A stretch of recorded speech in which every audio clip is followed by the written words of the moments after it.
Hi, hello friends. Welcome to ISC. Today our discussion TS Constable Mains Mock Test 18 Quant Explanation. Okay na? See questions ganaka chuste first question vachesariki question number 26. The difference of the squares of two consecutive even integers is divisible by the which of the following integers అన్నాడు. So ఇక్కడ ఏంటంటే రెండు వరుస సరి పూర్ణాంకాల మొత్తం పూర్ణాంకాల యొక్క వర్గాల వ్యత్యాసం క్రింది పూర్ణాంకాల్లో ఏ దేని చేత భాగించబడుతుంది అన్నాడు.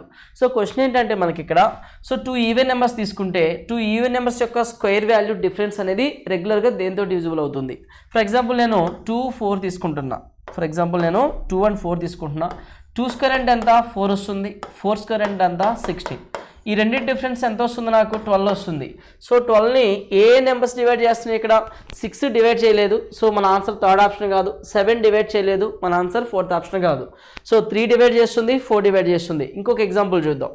సో నెక్స్ట్ 6, 8 తీసుకుందాం. 6 స్క్వేర్ ఎంత 36 వస్తుంది, 8 స్క్వేర్ ఎంత 64 వస్తుంది. ఓకేనా, 64, 36. ఈ 64, 36 డిఫరెన్స్ ఎంత వస్తుంది మనకంటే, సో ఇక్కడ 60లోంచి 40 పోతే 24 + 2 28. ఈ 28ని అంటే ఈ రెండింటి మధ్య డిఫరెన్స్ 28 వచ్చింది. ఈ 28ని 3 డివైడ్ చేస్తుందా, డివైడ్ చేయలేదు. సో అంటే ఇక్కడ మనకి ఏం డివైడ్ చేస్తుంది, 4 డివైడ్ చేస్తుంది. దీన్ని బట్టి మనం ప్రాపర్టీ ఏమని చెప్పొచ్చు అంటే ఏవైనా రెండు ఈవెన్ నెంబర్స్ అనేవి స్క్వేర్ చేసి వాటి యొక్క డిఫరెన్స్ని స్క్వేర్ చేసిన తర్వాత వాటి యొక్క డిఫరెన్స్ని always it is divisible by 4. ఓకేనా, ఏ టూ ఈవెన్ నెంబర్స్ అయినా సరే, అంటే పక్కన కాన్సిక్యూటివ్ అంటే రెండు వరుస సరి సంఖ్యల యొక్క వర్గాల మధ్య భేదం ఆల్వేస్ డివిజిబుల్ బై 4 అవుతుంది. So answer is second option. Clear కదా. సిదా next question number 27. A rectangular courtyard 3.78 meters long, 5.25 meters wide is to be paved exactly with square tiles, all of the same size. What is the largest size of the tiles which could be used for the purpose అన్నాడు. అంటే ఇక్కడ మనకి ఏం చెప్తున్నాడంటే ఒక rectangular field ఉంది మనకి. Length ఎంత ఇచ్చాడు మనకి 3.78 ఏమో లెంత్ అన్నాడు. సో లాంగ్ వచ్చేసరికి 3.78 అన్నాడు. సో వైడ్ వచ్చేసరికి 5.25 అన్నాడు. సో నాకు ఆప్షన్స్ దేంట్లో ఇచ్చాడు, వాడు సెంటీమీటర్స్లో ఇచ్చాడు. ఇప్పుడు నేను ఏం చేయాలి, ఆ మీటర్స్ని సెంటీమీటర్స్లోకి కన్వర్ట్ చేయాలి. సో ఇక్కడ 3.78ని మీటర్స్ని సెంటీమీటర్లో కన్వర్ట్ చేస్తే 378 అవుతుంది. 5.25 కనుక కన్వర్ట్ చేస్తే 525 సెంటీమీటర్స్ అవుతుంది. లెంత్ విడ్త్ ఇలా వచ్చింది. ఓకేనా. సో ఇక్కడ ఈ ఏరియాలో అంటే ఈ ఫీల్డ్లో స్క్వేర్ టైల్స్ని యూస్ చేశాడు. మ్యాక్సిమం స్క్వేర్ టైల్స్ని యూస్ చేస్తున్నాడు. అంటే ఈ స్క్వేర్ టైల్స్ అంటే ఒక్కొక్క చతురస్రాకారంలో ఉన్నటువంటి ఒక్కొక్క పలక యొక్క మ్యాక్సిమం సైడ్ ఎలా ఉంటుంది అంటే, సో మ్యాక్సిమం సైడ్ అంటే ఆ ఒక్కొక్క ప్లేట్ యొక్క సైడ్ ఏ అనుకుంటే ఆ వాల్యూ ఏంటని అడిగాడు. సో ఎప్పుడైనా సరే ఇలా అడిగినప్పుడు సో మనకి బేసిక్ తెలిసిన కాన్సెప్ట్ ఏంటి, నెంబర్ ఆఫ్ టైల్స్ అంటే నెంబర్ ఆఫ్ స్క్వేర్ టైల్స్ అంటే ఎన్ని స్క్వేర్ ప్లేట్స్ యూస్ చేశాడు అనేదాన్ని ఎలా తెలుస్తుంది అంటే total area 378, area of that rectangular field 525 by. So ఏం తీసుకుంటాం ఇక్కడ డేటా, స్క్వేర్ యొక్క ప్లేట్ ఏరియా ఇవ్వకపోతే ఏంలా తీసుకుంటామంటే సో వీటికి ఏమో ఎల్సిఎం ఫైండ్ అవుట్ చేస్తాం, డినామినేటర్లో వీటికి ఎస్ఎఫ్ని ఫైండ్ అవుట్ చేస్తాం. 378 × 525 చేస్తే మనకి నెంబర్ ఆఫ్ ప్లేట్స్ అనేది ఏంటనేది వస్తుంది. అంటే ఇక్కడ ఈ ఏరియా అంటే 378 లెంత్ 525 విడ్త్లో మ్యాక్సిమం యూస్ చేసే ప్లేట్ అంటే ఆ 2 నెంబర్స్ యొక్క హెచ్సిఎఫ్ వాల్యూ అవుతుంది. అర్థమవుతుందా. సో ఇప్పుడు వీటి యొక్క హెచ్సిఎఫ్ వాల్యూ ఎంతైతే వస్తుందో అది మనకి side of that square plate అవుతుంది. ఆ చతురస్రాకారం ప్లేట్ యొక్క ఒక సైడ్ వస్తుంది. కానీ మనకి ఇక్కడ నెంబర్ ఆఫ్ ప్లేట్స్ అనేది అడగలేదు కాబట్టి జస్ట్ నువ్వు యూస్ చేసేటువంటి ఒక్కొక్క ప్లేటు దాని యొక్క సైడ్ ఎలా ఉంటుంది, అది గరిష్టంగా అతి పెద్ద ప్లేటు యూస్ చేస్తే ఆ ప్లేట్ యొక్క సైడ్ ఎంత ఉంది. ఓకేనా, అంటే maximum means HCF of that values. So HCF కనుక చూస్తే హెచ్సిఎఫ్ ఆఫ్ 378, 525 చూద్దాం. ఓకేనా. సో ఇచ్చిన ఆప్షన్స్లో అంటే అసలు హెచ్సిఎఫ్ అంటే ఏంటి, ఈ నెంబర్స్ని డివైడ్ చేసేదే కదా. హెచ్సిఎఫ్ ఏం చేస్తుంది అంటే ఇచ్చిన నెంబర్స్ని డివైడ్ చేస్తుంది. అంటే ఇచ్చిన ఆప్షన్స్లో మనకి హెచ్సిఎఫ్ ఉంది. ఇచ్చిన ఆప్షన్స్లో మనకి ఇక్కడ 42 ఫస్ట్ ఆప్షన్, సెకండ్ ఆప్షన్ ఇక్కడ వచ్చిందా. ఓకే, సో ఇచ్చిన ఆప్షన్ ఇప్పుడు హెచ్సిఎఫ్ ఏం చేస్తుంది అంటే ఇచ్చిన వాల్యూస్ని డివైడ్ చేస్తుంది. అంటే ఇక్కడ ఈ 378, 525ని 14 డివైడ్ చేస్తుందా, డివైడ్ చేయలేదు. ఎందుకని ఇక్కడేమో యూనిట్ డిజిట్ ఉంది, ఇక్కడేమో ఇక్కడ యూనిట్ డిజిట్ ఏముంది 8 ఉంది, ఇక్కడేమో 5 ఉంది. సో 5ని 14 డివైడ్ చేయగలుగుతుందా అంటే డివైడ్ చేయలేదు. సో ఫస్ట్ ఆప్షన్ మన ఆన్సర్ కాదు. సో ఇక్కడ 21 ఆడ్ నెంబర్ ఉందా, సో ఛాన్సెస్ ఉంది. ఇక్కడ థర్డ్ ఆప్షన్ చూడండి, ఇక్కడ ఈవెన్ నెంబర్ ఉంది కదా, ఈ 42 అనేది ఆడ్ నెంబర్ని డివైడ్ చేస్తుందా అంటే డివైడ్ చేయలేదు. సో మన ఆన్సర్ థర్డ్ ఆప్షన్ కూడా కాదు. అయితే మన ఆన్సర్ సెకండ్ ఆప్షన్ అయి ఉండాలి, నన్ ఆఫ్ దిస్ అయినా అయి ఉండాలి. సో సెకండ్ ఆప్షన్ మన ఆన్సర్ అయి ఉంటే ఒకసారి చూద్దాం 21 మల్టిపుల్స్ ఎలా ఉందో. 21 అనేది 378 ఎన్ని టైమ్స్ పోతుంది, 2 1s are 1 8s are exact 18 times పోతుంది చూడండి. సో అలాగే ఇక్కడ కూడా 21 మల్టిపుల్స్ కనుక చూస్తే ఇక్కడ యూనిట్ ఇస్ 2 ఉంది, 5 ఉంది, 2 2s are 4, 1 into 5 5 అంటే 21 25 టైమ్స్, 21 18 టైమ్స్. రెండిట్లో కామన్గా 21 21 అనేది డివైడ్ అవుతుంది. ఓకేనా. సో ఇక్కడ 18 25లో కామన్ మల్టిపుల్స్ ఏమైనా ఉన్నాయి అంటే లేవు. సో మన ఆన్సర్ ఏమని చెప్పొచ్చు అంటే హెచ్సిఎఫ్ అనేది మనకి 21 అవుతుంది. సో ఆ 2 లెన్స్ యొక్క హెచ్సిఎఫ్ ఎంత అంటే 21. ఆన్సర్ ఏంటప్పుడు సెకండ్ ఆప్షన్ అనేది correct answer, 21 centimetres. Each plate యొక్క సైడ్ ఎంత అంటే 21. క్లియర్ కదా. See the next question. Question number 28. The value of a cube minus b cube by a square plus a b plus b square అంటున్నాడు. So ఇక్కడ మీరు కొంచెం observe చేయండి.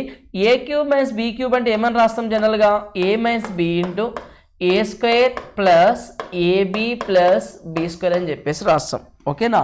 So a cube plus b cube ఎలా తీసుకుంటాం, a square plus a b plus b square. So ఇక్కడ డినామినేటర్లో ఏముంది మనకి, a square plus a b plus b square ఉంది. అంటే a square plus a b plus b square డినామినేటర్లో ఉంది. ఈ 2 టర్మ్స్ని క్యాన్సిల్ చేస్తే మనకి ఏం మిగిలింది, ఏ మైనస్ బి మిగిలింది. ఏ మైనస్ బి అంటే 0.96 మైనస్ 0.1 చేస్తే 0.86 వస్తుంది వాల్యూ. 0.86 అనేది కరెక్ట్ ఆన్సర్. సో ఇచ్చిన ఆప్షన్స్లో 0.86 ఎక్కడ ఉంది మనకి, ఫస్ట్ ఆప్షన్లో ఉంది. సో ఆన్సర్ ఏంటంటే ఇక్కడ ఫస్ట్ ఆప్షన్ అనేది కరెక్ట్ ఆన్సర్ అవుతుంది. ఓకేనా. See the next question 29. In an examination, a student scores 4 marks for every correct answer and loses 1 mark for every wrong answer. If he attempts in all 60 questions, he secured 130 marks. The number of questions he attempted correctly అన్నాడు. So ఇక్కడ ఏం చెప్తున్నాడంటే ఒక student ఒక క్వశ్చన్కి అంటే కరెక్ట్గా answer చేస్తే 4 మార్క్స్ వస్తున్నాయి అంట. ఒకవేళ అతను రాంగ్ ఆన్సర్ చేస్తే అంటే ఆ క్వశ్చన్ని రాంగ్ కనుక పెడితే వచ్చే 4 మార్క్స్తో పాటు 1 మార్క్ లాస్ అవుతున్నాడంట. వచ్చే 4 మార్క్స్తో పాటు 1 మార్క్ అంటే ఏం చెప్పొచ్చు మనం, కరెక్ట్ క్వశ్చన్కి ఏమో కరెక్ట్గా ఆన్సర్ చేస్తే 4 మార్క్స్ వస్తుంది, రాంగ్ అటెంప్ట్ చేస్తేనేమో 5 మార్క్స్. ఎవ్రీ రాంగ్ క్వశ్చన్కి 5 మార్క్స్ పోతున్నాయి. అయితే స్టూడెంట్ మొత్తం ఎన్ని క్వశ్చన్స్ అటెంప్ట్ చేశాడు, అక్కడ 60 క్వశ్చన్స్ అటెంప్ట్ చేశాడు. 60 క్వశ్చన్స్ అటెంప్ట్ చేస్తే జనరల్గా 60 క్వశ్చన్స్ అటెంప్ట్ చేస్తే ఎంత స్కోర్ రావాలి అతనికి జనరల్గా. సో 60 4s are ఎంత, 240 రావాలి. కానీ వచ్చిన స్కోర్ ఎంత, 130 వచ్చింది. ఓకేనా. వచ్చింది ఎంత, 130. అంటే ఎన్ని మార్క్స్ తగ్గినాయి అతనికి అంటే 110 మార్క్స్ తగ్గినాయి. ఎందుకు తగ్గినాయి 110 మార్క్స్, రాంగ్ బట్టే కదా. సో అయితే ఈ టోటల్ రాంగ్ అంటే తగ్గిన స్కోరు 110 అంటే ఈచ్ రాంగ్ క్వశ్చన్కి 5 మార్క్స్ లూజ్ అవుతాడు. So total wrong score by each wrong తీసుకుంటే 5 2s are 5 2s are అంటే 22 క్వశ్చన్స్ రాంగ్ పెట్టాడు. అంటే అటెంప్ట్ చేసిన 60లో 22 రాంగ్ అయినాయి. అంటే ఎన్ని కరెక్ట్ అయినాయి అక్కడ, 38 కరెక్ట్ అయినాయి. సో ఇచ్చిన ఆప్షన్ క్వశ్చన్ ఏం అడిగాడు అంటే అతను ఎన్ని ప్రశ్నలకు సరైన సమాధానాలు గుర్తించాడు అంటే 38 క్వశ్చన్స్కు కరెక్ట్ ఆన్సర్ని పెట్టాడు. క్లియర్ కదా. So the next question. Question number 30. A and B can do a piece of work in 30 days. B and C can do the same work in 24 days. C and A in 20 days. They all work for 10 days and then B and C leave. How many days more will A take to finish the work అన్నాడు. So ఇక్కడ మీరు observe చేస్తే so ఇద్దరుగా work చేస్తున్నారు. ఏ and B ఇద్దరు కలిసి ఒక వర్క్ని ఎన్ని డేస్లో చేయగలుగుతారంటే ఇక్కడ ఏ అండ్ బి ఇద్దరు కలిసి వర్క్ చేస్తున్నారు. నెక్స్ట్ బి అండ్ సి ఇద్దరు కలిసి వర్క్ చేస్తున్నారు. ఏ అండ్ బి ఇద్దరు కలిసి వర్క్ చేస్తే ఒక వర్క్ని 30 డేస్లో ఫినిష్ చేయగలుగుతారంట. బి అండ్ సి ఇద్దరు వర్క్ చేస్తే ఒక వర్క్ని 24 డేస్లో ఫినిష్ చేస్తున్నారు. అలాగే సి అండ్ ఏ ఇద్దరు కలిసి వర్క్ చేస్తే ఆ వర్క్ 20 డేస్లో అయిపోతుంది. సో ఎల్సిఎం కనుక తీసుకుంటే 30 20 ఎల్సిఎం ఏమవుతుంది మనకి 60 అవుతుంది. సో 60 ఆ రెండింటి ఎల్సిఎం తోటి థర్డ్ నెంబర్ ఈ నెంబర్ ఎల్సిఎం 24 60 కనుక చూస్తే 12 2s are 12 5s are అంటే 120 ఎల్సిఎం అవుతుంది. 120 ఎల్సిఎం అవుతుంది. మనకి ఏదైతే ఎల్సిఎం వస్తుందో అదే టోటల్ వర్క్ అవుతుంది. సో 30 అనేది ఎన్ని టైమ్స్ పోతుంది, 4 టైమ్స్ పోతుంది. 24 ఎన్ని టైమ్స్ పోతుంది, 5 టైమ్స్ పోతుంది. 20 ఎన్ని టైమ్స్ పోతుంది, 6 టైమ్స్ పోతుంది. ఓకేనా. సో ఇప్పుడు క్వశ్చన్ ఏమన్నాడు చూడండి. ఇక్కడ క్వశ్చన్ ఏమన్నాడంటే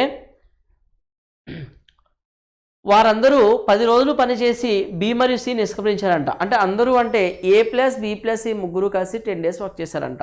అంటే ఏ ప్లస్ బి ప్లస్ అంటే వీళ్ళు ముగ్గురు ఎఫిషియన్సీలు విడివిడిగా లేవు. ముగ్గురు కనుక కలిపితే 2 times A 2 times B 2 times C is equal to so 15 అవుతుంది. సో 2 అనేది ఎన్ని టైమ్స్ పోతుంది అంటే 7.5 టైమ్స్, లేదంటే 15/2 అయినా రాయొచ్చు. 7.5 అనేది ముగ్గురు ఎఫిషియన్సీ వస్తుంది. సో ముగ్గురు కలిసి 10 డేస్ చేశారంట. ముగ్గురు కలిసి 10 డేస్ అంటే ఎన్ని యూనిట్స్ వర్క్ చేయగలుగుతారు? 75 యూనిట్స్ వర్క్ చేయగలుగుతారు. సో 10 డేస్ చేసిన తర్వాత బి మరియు సి వెళ్ళిపోయారంట. అంటే 120లో మనకి 75 కంప్లీట్ అయిపోతే మిగిలిన వర్క్ ఏమవుతుందంటే టోటల్ 120లోంచి 80 పోతే 45 మిగులుతుందండి. సో 45 వర్క్ అనేది మిగిలిపోతుంది.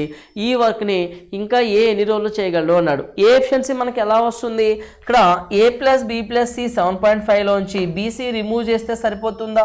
బీసీ అంతా 5 కదా ఉంది. ఈ 5 అవతలకి వెళ్తే 7.5లోంచి 5 రిమూవ్ చేస్తే 2.5 ఉంటుంది. ఆ 2.5 ఏమని రాయొచ్చు అంటే 5/2గా రాయొచ్చు. 2 పైకి వెళ్తుంది.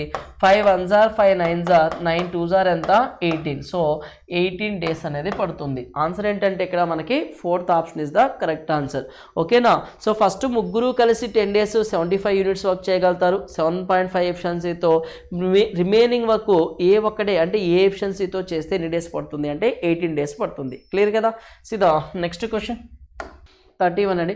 2 pipes A and B would fill a cistern in 37 1/2 minutes and 45 minutes respectively. Both of the pipes being opened, find when the second pipe must be turned off so that the cistern may be filled in half an hour అన్నాడు. A మరియు B అనే రెండు పైపులు ఒక తొట్టిని వరుసగా 37 1/2 minutes 45 minutesలో నింపుతాయి. రెండు పైపులు తెరవబడతాయి. రెండవ పైపు ఎప్పుడు మూసివేయడం ద్వారా తొట్టి అరగంటలో నిండిపోతుంది అన్నాడు. ఓకేనా? సో ఇక్కడ ఏ మరియు బిఏ గురించి మాట్లాడుతున్నాడు. సో ఏ అనే పైప్ ఒక తొట్టిని ఎన్ని నిమిషాల్లో నింపుతుందంట? 37.5 minutesలో నింపుతుంది. బి అనే పైపు ఏం చెప్తున్నాడు? ఏ అనే పైప్ ఏమో నింపితే ఏ అనే పైప్ ఏమో 37 1/2 minutesలో ఫిల్ చేస్తుంది. బి అనే పైపు 45 minutesలో ఫిల్ చేస్తుంది. రెండు పైపులు తెరవబడ్డాయి. రెండవ పైపు ఎప్పుడు మూసివేయడం ద్వారా తొట్టి అరగంటలో నిండుతుంది. అరగంట అంటే 30 minutesలో నిండుతుంది అంటున్నాడు. సో ఎఫిషియన్సీ చూద్దామా? 37 1/2 ఏమని రాయొచ్చు మనం? 75/2 అని రాయొచ్చు. 75/2. సో నెక్స్ట్ సెకండ్ పైప్కి 45 minutes టైం పడుతుంది. సో ఈ 2 కనుక అవతలకి వెళ్ళింది అనుకుంటే అవతలకి వెళ్తే 90 75 90. ఓకేనా? 15 5s are 75 15 6s are 5:6 time ratio 6:5 efficiency ratio. Time ratio ఏదైతే ఉందో దాన్ని రివర్స్ చేస్తే మనకి ఏమొస్తుంది? ఎఫిషియన్సీ రేషియో వస్తుంది. So time into efficiency capacity 45 4s are అంటే ఎంత వస్తుంది మనకి? 180. 45 అగైన్ 45 అంటే 225 టోటల్ వర్క్ ఎంత? 45 × 5 ఎంత? 225. ఈ టోటల్ వర్క్ అనేది ఇలా ఉంది. టోటల్ ట్యాంక్ కెపాసిటీ ఇలా ఉంది. సో ఇక్కడ ఏమన్నాడు అంటే రెండు పైపులు తెరిచారంట. రెండవ పైపు ఎప్పుడు మూసివేశాడో ఆ టైం మనకు తెలియదు. కానీ రెండవ పైపు కొంత సమయం తర్వాత మూసివేశారు. రెండు ఏ మరియు బి నింపడం స్టార్ట్ అయినాయి. కొంత సమయం తర్వాత బిని మూసివేశాడు.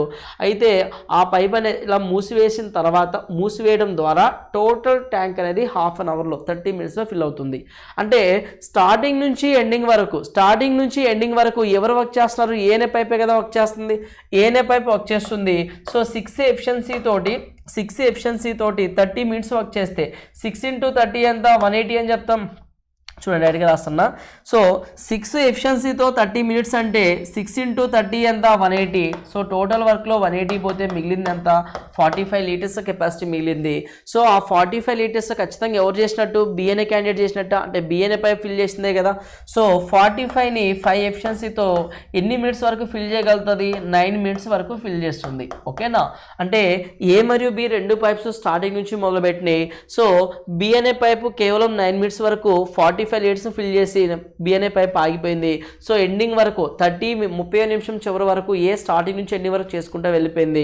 అంటే 30 minutesలో ఏ 180 liters ఫిల్ చేస్తే కేవలం 9 minutesలో బిఎన్ఏ పైపు 45 liters ఫిల్ చేస్తుంది.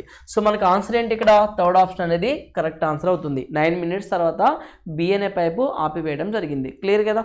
సిదా next question number 32. A monkey climbing up greased pole and ascends 10 meters. ఇక్కడ ఇక్కడ ascends 10 meters and slips 2 meters in the alternate minute అన్నాడు. So greased a pole ascends 10 meters and slips 2 meters in alternate minute. If the pole is 56 meters high, how long will it take him to reach the top అన్నాడు.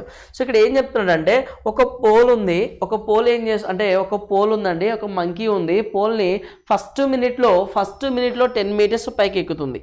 First మినిట్లో 10 metres పైకి ఎక్కుతుంది, next మినిట్లో 2 metres కిందకి పడిపోతుంది. ఓకేనా. So టోటల్గా 2 మినిట్స్లో మంకీ అనేది ఎంత డిస్టెన్స్ని కవర్ చేస్తుంది? కేవలం 8 మీటర్స్నే కవర్ చేస్తుంది. 2 మినిట్స్లో 8 మీటర్స్. ఫస్ట్ మినిట్ 10 మీటర్స్ పైకి ఎక్కుతుంది, నెక్స్ట్ మినిట్ 2 మీటర్స్ కిందకి జారుతుంది. అయితే ఇక్కడ టోటల్ పోల్ యొక్క హైట్ ఎంత ఇచ్చాడు మనకి? 56 ఇచ్చాడు. సో 8 7s are 56 డైరెక్ట్గా పోతుంది, కానీ డైరెక్ట్గా తీసుకోకూడదు. ఎందుకని? ఒక మినిట్ ఏమో పైకి ఎక్కితే నెక్స్ట్ మినిట్ కిందకి సారిపోతుంది కదా. సో అందుకనే 8 మల్టిపుల్ అనేది 7 టైమ్స్ కాకుండా 6 టైం వరకే తీసుకోండి. ఓకే, అక్కడ నుంచి ఆల్టర్నేట్ చూద్దాం. సో ఇప్పుడు 8 6 ఆర్ ఎంత? 48 మీటర్స్. ఓకేనా. సో అప్పుడు 2 6 ఆర్ ఏమవుతుంది మనకి? 12 మినిట్స్ అవుతుంది. 12 మినిట్స్. ఇంకా మిగిలిపోయింది ఎంత అంటే 56 మీటర్స్ కదా total pole length. So first minute, next minute పైకి ఎక్కడం, కిందకి జారడం, ఇలా ప్రాసెస్ జరిగి నెక్స్ట్ ఎక్కే ప్రాసెస్ అంటే ఎక్కేదాని టర్మ్ వచ్చింది, అంటే ఎక్కే అటువంటి ఎఫిషియన్సీ టర్మ్ వచ్చింది ఇప్పుడు. సో మిగిలింది అంతే ఇక 8 మీటర్సే మిగిలింది. అంటే 48కి 80 యాడ్ చేస్తే ఏమవుతుంది మనకి? టోటల్ 56 మీటర్స్ అవుతుంది. ఓకేనా.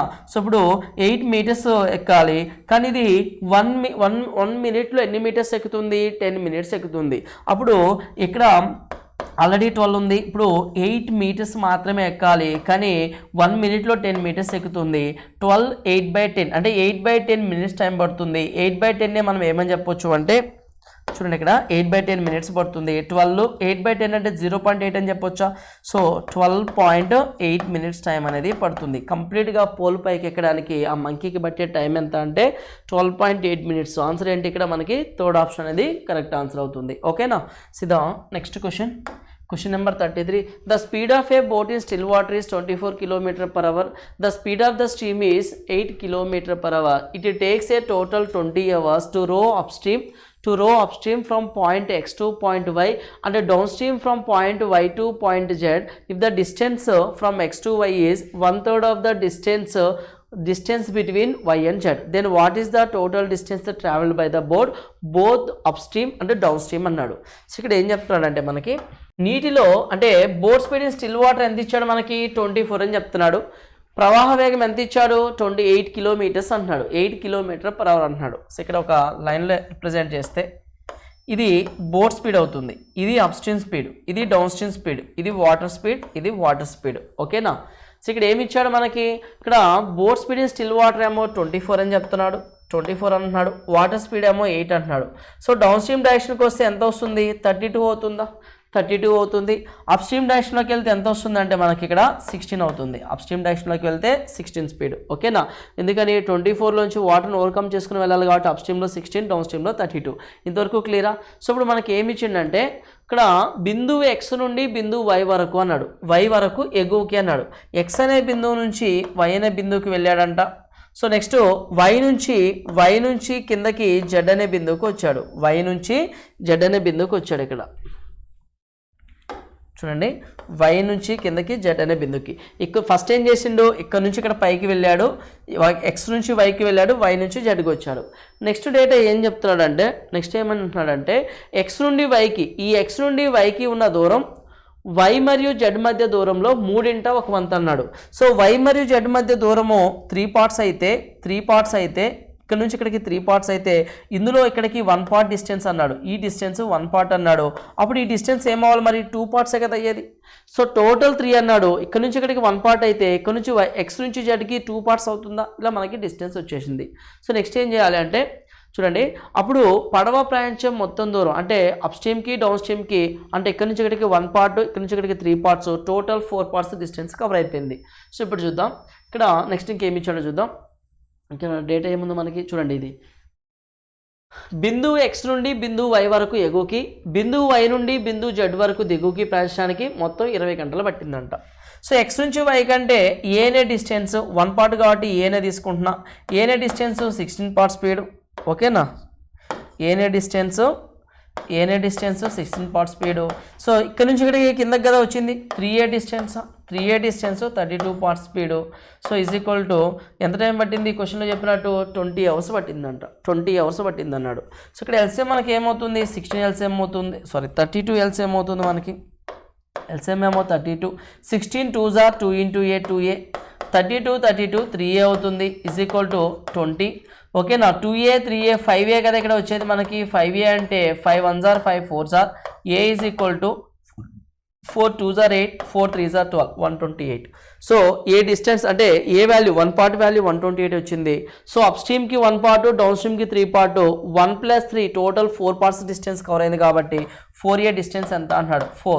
సో 4 8s are ఎంత 32, యూనిట్ డిజిట్ 2 ఉండాలి. యూనిట్ డిజిట్ 2 ఉన్న ఆప్షన్స్ ఎన్ని ఉన్నాయి 2 ఉన్నాయి. సరే చూద్దాం. 12 4s are 480, 8 4s are 32. So total distance ఎంత అంటే 512 కిలోమీటర్స్. సో ఆన్సర్ ఏమవుతుంది మనకి ఇక్కడ అంటే సెకండ్ ఆప్షన్ కరెక్ట్ ఆన్సర్ అవుతుంది. ఓకేనా. Question number 34. A car covers 1/5 of the distance from A to B at a speed of 8 km/h, 1/10 of the distance at 25 km/h and the remaining at a speed of 20 km/h. Find the average speed of the whole journey. అంటే మొత్తం ఆ journey చేయడానికి అంటే మొత్తం ఆ జర్నీని ఎంత సగటు వేగంతో ఎంత యావరేజ్ స్పీడ్తో కవర్ చేయడం జరిగింది అనేది మనకి ఇక్కడ అడిగాడు. ఓకేనా. సో ఇక్కడ తెలుగు డేటా చూస్తే ఒక కారు ఏ నుండి బి వరకు ఉన్న 1/8 వంతు దూరం అన్నాడు. సో ఇక్కడ మనకి 1/8 ఉందండి, 1/8 కాదు. చూడండి ఇక్కడ మనకి ఏమి ఇచ్చాడో ఇక్కడ చూడండి. ఇంగ్లీష్లో ఏమి ఇచ్చాడు 1/5 అని ఇచ్చాడు కదా. సో 1/8 ప్లస్లో 1/5 అని రాసుకోండి. 1/5 వంతు దూరాన్ని 8 వేగంతో వెళ్తుంది, 1/10 వంతు దూరాన్ని 25 వేగం, మిగిలిన దూరంని 20 స్పీడ్. మిగతాదంతా ఇంకా క్లియర్గానే ఉంది. ఓకే. సో ఇక్కడ మనకి 1/5 1/10 1/5 1/10. సో మనకి ఎల్సిఎం కనుక తీసుకుంటే 50 అవుతుంది. సో నేను ఎల్సిఎం వాల్యూ ఏంటంటే ఇక్కడ డినామినేటర్లో 5 ఉంది 10 ఉంది కాబట్టి 50 అవుతుంది. నేను టోటల్ డిస్టెన్స్ని ఒక 1000 కిలోమీటర్స్ డిస్టెన్స్గా తీసుకుంటున్నా. టోటల్ డిస్టెన్స్ నేను 1000గా తీసుకుంటున్నా. సో అప్పుడు 1/5 ఫ్రాక్షన్ 1/10 ఫ్రాక్షన్ అనేది 1000లో 100 అయినా ఈజీ అవుతుంది. 100 తీసుకున్నా మనకి కొంచెం డెసిమల్ పాయింట్ వస్తుంది కాబట్టి సో నేను 1/5 1/10 అనేది తీసుకుంటున్నా. క్లియర్ కదా. సో మనకి యావరేజ్ స్పీడ్ అంటే ఏమొస్తుంది total distance by total time అవుతుంది. Total distance by total time. So ఇక్కడ 1000లో 1/5 డిస్టెన్స్ 8 స్పీడ్. సో ఇందులో 1/5 అంటే ఎంత 200 స్పీడ్ 200 డిస్టెన్స్ అవుతుందా. సో 1000లో 1/5 అంటే ఎంత 200 అవుతుంది. ఆ 200 డిస్టెన్స్ని మనకి ఎంత స్పీడ్తో వెళ్తుంది 8 స్పీడ్తో వెళ్తుంది. సో నెక్స్ట్ 1/10 డిస్టెన్స్ 1000లో 1/10 అంటే ఎంత 100 అవుతుంది. సో 100 డిస్టెన్స్ని 25 స్పీడ్తో వెళ్తుందంట. సో నెక్స్ట్ మిగిలిన distance total distance by total time. So first 200 8 speed distance by speed time, second time, third time, ఇలా టోటల్ టైం డినామినేటర్లో వస్తుంది మనకి. సో 200 + 100 700 అయిపోయింది, 300 అయిపోయింది. ఇక మిగిలిన డిస్టెన్స్ ఎంత అంటే 700. ఈ 700 డిస్టెన్స్ని ఎంత స్పీడ్తో వెళ్ళడం జరిగింది 20 స్పీడ్తో. సో టోటల్ డిస్టెన్స్ న్యూమినేటర్లో వచ్చింది, టోటల్ టైం డినామినేటర్లో వచ్చింది. సో దీన్ని మనం సింప్లిఫై చేస్తే 8 2s are 16, 8 5s are 25, 4s are. So 0 0 cancel, 2 1s are 2 35s are. So 35 + 25 ఎంత 60 + 4 ఎంత 64. ఇక్కడ ఓవరాల్గా వాల్యూ ఎంత వచ్చింది మనకి కింద 64 వచ్చింది. 64 అంటే ఏ టేబుల్ ఉంది 8 టేబుల్. 8 8s are 64. 8 అనేది ఎన్ని టైమ్స్ పోతుంది 125 టైమ్స్ పోతుంది. ఓకేనా. సో ఫైనల్గా చూస్తే 8 1s are ఇక్కడ 8 దీంట్లో ఎన్ని టైమ్స్ పోతుంది 8 1s are 8. 45 అంటే 8 5s are 40. 8 5s are 40. So చూడండి 15 చేంజ్లో అంటే 15 చేంజ్లో ఉన్న ఆప్షన్స్ ఎన్ని ఉన్నాయి ఒకటే ఉంది. సో ఆన్సర్ ఏమని చెప్పొచ్చు మనం ఫోర్త్ ఆప్షన్ అది కరెక్ట్ ఆన్సర్గా చెప్తాం. సో 50 ఇక్కడ నెక్స్ట్ టైం అవుతుందంటే మనకి 8 6s are 48 ఎగ్జాక్ట్గా 625 టైమ్స్ పోతుంది 15.625. So what is the average speed 15.625 km/h. So answer ఏంటంటే ఇక్కడ మనకి ఫోర్త్ ఆప్షన్ అనేది కరెక్ట్ ఆన్సర్ అవుతుంది. ఓకే. క్వశ్చన్ నెంబర్ 35 కనుక చూస్తే ఏ 10 meters long ladder rests against a wall in such a position that the angle between the ladder and the ground is 30 degree. The height of the higher end of the ladder above the ground is అన్నాడు. So నిచ్చెన మరియు నేల మధ్య కోణం 30 degrees ఉండే విధంగా అన్నాడు. So ఇక్కడ మనకి ఇక్కడ చూస్తే ఏమి ఇచ్చిండంటే ఒక గోడ ఇచ్చాడు. గోడ నుంచి కొంత దూరంలో ఇక్కడ నుంచి నిచ్చెన అనేది గోడకి వేయబడిందంట. ఈ నిచ్చెన అనేది గోడకి వేయబడింది. సో నిచ్చెన అనేది ఎంత పొడవు ఉంది అన్నాడు, 10 మీటర్ల పొడవు ఉంది అన్నాడు. ఈ నిచ్చెన పొడవు ఎంత, 10 మీటర్లు అన్నాడు. సో ఇక్కడ భూమికి సమాంతరంగా నిచ్చెన అనేది ఎంత డిగ్రీ చేస్తుందంట, 30 డిగ్రీలు చేస్తుంది అన్నాడు. 30 డిగ్రీస్ చేస్తుందంట. అదే డేటా చెప్తున్నాడు. నిచ్చెన మరియు నేల మధ్య కోణం 30. సో ఇది నేల, ఇది నిచ్చెన మధ్య కోణం 30. 10 మీటర్ల పొడవు గల నిచ్చెన అన్నాడు. ఇది 10 మీటర్లు. ఇది గోడ ఓకేనా, గోడకు తాకి ఉంది. నిచ్చెన పైభాగం గోడని ఎంత ఎత్తులో తాకింది. సో నిచ్చెన పైభాగం అంటే ఇదే కదా, ఇది ఈ గోడని ఎంత హైట్లో తాకింది అంటే మనకి ఇది అడిగాడండి, ఈ లెంత్ అడిగాడు. క్లియర్ కదా, ఆ గోడ యొక్క హైట్ అడిగాడు. సో ఇక్కడ మనం చూస్తే ఇది రైట్ యాంగిల్ ట్రయాంగిల్ అని మనకి క్లియర్గా తెలుస్తుంది. ఇక్కడ 90 డిగ్రీ, ఇక్కడ 30 ఉంటే ఇక్కడ ఏమవుతుంది, 60 ఉంటుంది. సో 30 ఆపోజిట్ ఎప్పుడైనా సరే మనకి 30 ఆపోజిట్ ఏముంటుంది, 30 ఆపోజిట్ 1 పార్ట్, 60 ఆపోజిట్ √3 ఉంటుంది.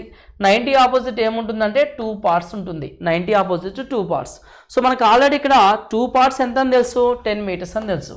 2 పార్ట్స్ 10 మీటర్స్ అయితే మనకు కావాల్సింది గోడ హైట్ కాబట్టి 1 పార్ట్ ఎంత అంటే 2 5s are 10, 1 5s are 5. So 5 metres అవుతుంది. గోడ యొక్క ఎత్తు ఎంత అంటే 5 మీటర్లు. ఓకేనా. సో క్వశ్చన్కి ఆన్సర్ ఏంటంటే థర్డ్ ఆప్షన్. నెక్స్ట్ క్వశ్చన్ కనుక చూస్తే, నెక్స్ట్ క్వశ్చన్ 36 చూస్తే 405 sweets were distributed equally among children in such a way that the number of sweets received by each child is 20% of the total number of children. How many sweets did each child receive అన్నాడు. So ఇక్కడ ఏం చెప్తున్నాడంటే, so total children's అండి, total children మనకి ratio ఏమి ఇచ్చిందంటే total children each child అంటే ఒక్కొక్క చైల్డ్కి వచ్చినటువంటి ఈచ్ చైల్డ్ రిసీవ్డ్ అంటే స్వీట్స్ పర్ ఈచ్ చైల్డ్ తీసుకుందాం ఇక్కడ. సో ఈచ్ చైల్డ్ అన్నా లేదంటే స్వీట్స్ పర్ ఈచ్ చైల్డ్. ఓకేనా, ఈచ్ చైల్డ్ డేటా ఒకసారి మళ్ళీ చదువుతాం చూడండి. ఇక్కడ 405 sweets were distributed equally among the children in such a way that the number of sweets received by each child is 20% of the total number of children అన్నాడు. So total children 100% కనుక ఉంటే ఈ ఎంత పర్సంటేజ్ అయితే ఉన్నారో total children 100% మనం అనుకుంటే, total 100% అనుకుంటే అందులో 20% ఎంత అయితే వస్తుందో అంత వాల్యూ, అంత sweets per child, each child ఒక్కొక్క చైల్డ్కి అన్ని స్వీట్స్ ఇచ్చారంట. అంటే మనకి ఎంతమంది స్టూడెంట్స్ మనకు తెలియదు, కానీ టోటల్ స్టూడెంట్స్ని 100% అనుకుంటున్నా. 100%కి 20% ఎంత, 20. ఫర్ ఎగ్జాంపుల్ 100 మెంబర్స్ ఉన్నారు చిల్డ్రన్స్. సో 100లో 20% 20 కదా, ఒక్కొక్క చిల్డ్రన్కి 20 స్వీట్స్ ఇవ్వడం జరిగింది. ఒక్కో చిల్డ్రన్కి 20 స్వీట్స్ ఇవ్వడం జరిగింది. సో మనం దీన్ని సింప్లిఫై కనుక చేస్తే 100:20ని ఏమని రాయొచ్చు, 25s are 21s are ఇలా రాయొచ్చు కదా క్యాన్సిలేషన్ చేసి. సో రేషియోని ఎలా తీసుకోవచ్చు అంటే 25s are 21s are అంటే 5:1 రేషియోగా తీసుకుంటాం. అంటే టోటల్ చిల్డ్రన్స్ 5 పార్ట్స్ అయితే పర్ చిల్డ్రన్కి వచ్చిన స్వీట్స్ 1 పార్ట్. ఇలా మొత్తం మనకి ఎన్ని స్వీట్స్ డిస్ట్రిబ్యూట్ చేశారు, 405 స్వీట్స్ డిస్ట్రిబ్యూట్ చేశాడు. So number of students into per each child gets అంటే number of students into per చిల్డ్రన్కి వచ్చిన స్వీట్స్ 5 into 1 5 ఆ 5 కదా 405. ఇక్కడ దీంట్లో కామన్ మల్టిపుల్ ఏముంటుంది, ఇందులో కామన్ మల్టిపుల్ ఏముంటుంది, 5a into a ఏమవుతుందంటే మనకి 5a అవుతుంది. సో 5a = ఎంత, 405. ఇప్పుడు ఏ వాల్యూ ఎంత అంటే 5a into a 5a² కదండి వచ్చేది. 5a into a అంటే 5a², 5 8s are 5 1s are, a² = 81 అయితే ఏ వాల్యూ ఎంత, 9 అవుతుంది.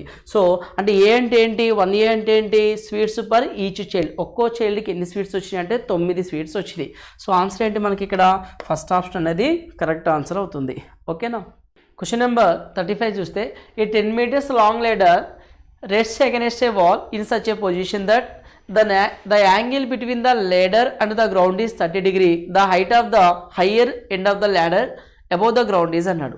సో ఇక్కడ మనకి ఏం చెప్తున్నాడంటే ఒక ల్యాడర్ ఇచ్చాడండి, ఒక ల్యాడర్ ఉంది, ఒక వాల్కి ఒక ల్యాడర్ని అంటే ఒక నిచ్చెన్ని వాల్చాడు. ఎంత ఇంక్లినేషన్తో వాల్చాడు, ఎంత ఇంక్లినేషన్ అని చెప్తున్నాడు అంటే ఇక్కడ 30 degrees ఇంక్లినేషన్ అని చెప్తున్నాడు.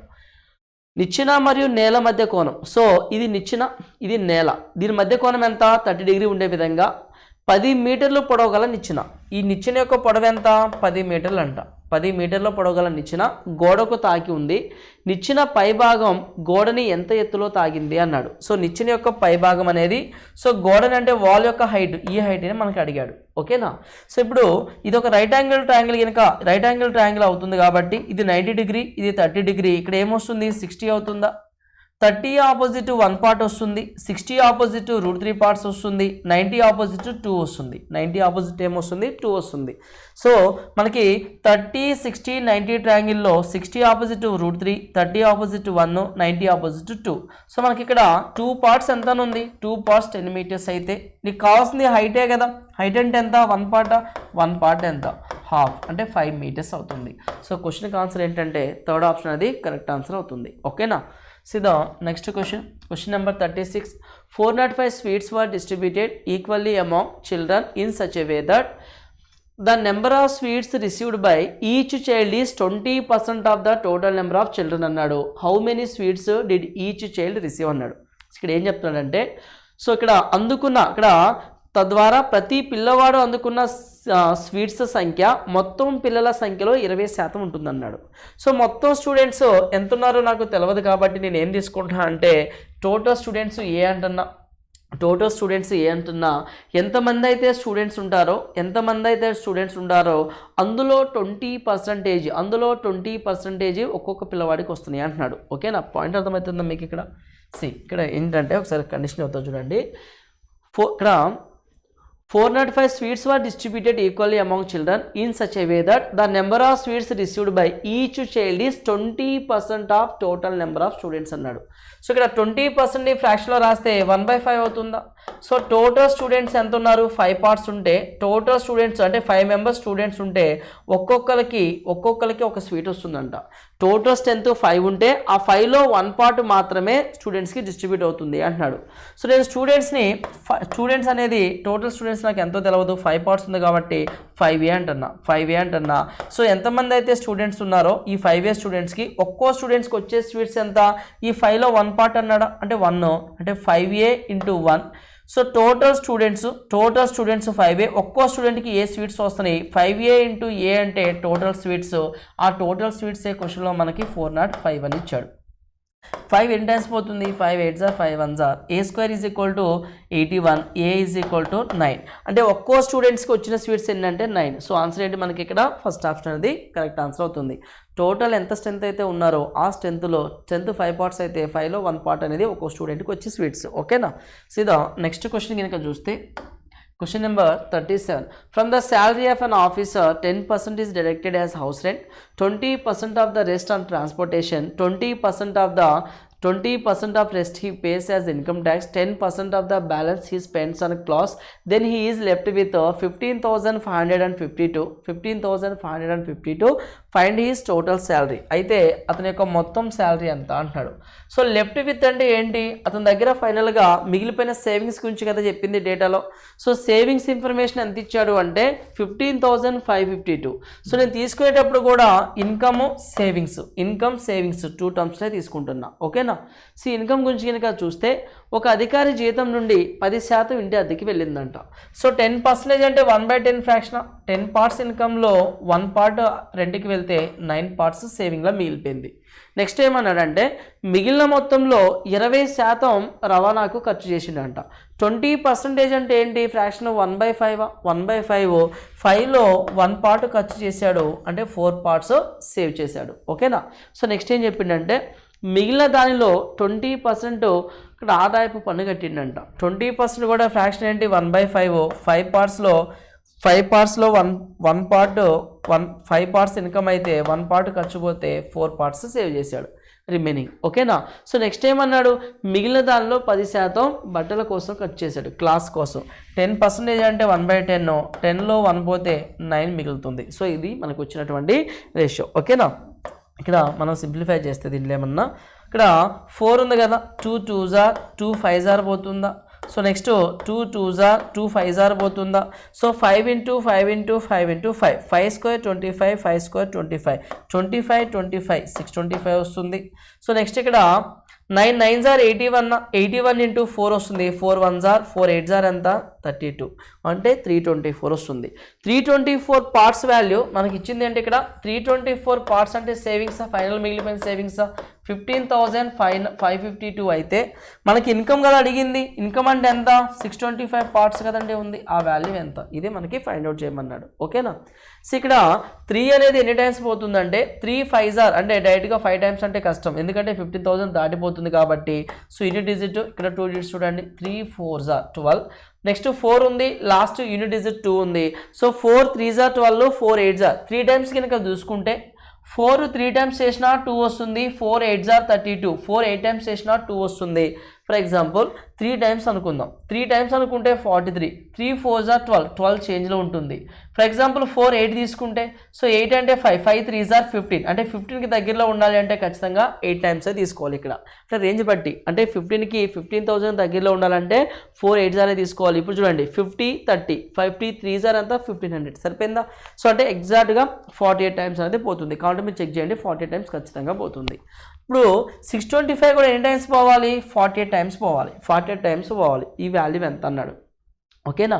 సో ఇప్పుడు ఎప్పుడైనా సరే 25 కనుక ఉంది అంటే నువ్వు క్యాల్కులేషన్ చేసేటప్పుడు 25 ఫోర్స్ ఉన్నాయంటే ఆ క్యాల్కులేషన్ మనకి ఈజీ అయిపోతుంది. ఎలా అంటే సో 625ని ఎలా రాయొచ్చు, 25 ఇంటూ 25 అని రాయొచ్చు 625ని. సో 48ని ఎలా రాయొచ్చు మనం, 4 ఇంటూ అంటే 4 4s are 16, 16 3s are 43, 16 3s are 48 sorry 4 4s are 16, 16 3s are 48 ఇలా రాయొచ్చు. So 25 4s are 100, 25 4s are 100. So 25 400, 25 400 అంటే 4 zeros మిగిలింది అంటే ఇక 3నే కదా. సో 3 పక్కన 4 zeros ఉంటే అది ఏమవుతుంది 30,000 అవుతుంది. సో ఆన్సర్ ఏంటి అంటే ఇన్కమ్, అతని యొక్క ఇన్కమ్ ఎంత అంటే 30,000. సెకండ్ ఆప్షన్ అనేది కరెక్ట్ ఆన్సర్ అవుతుంది.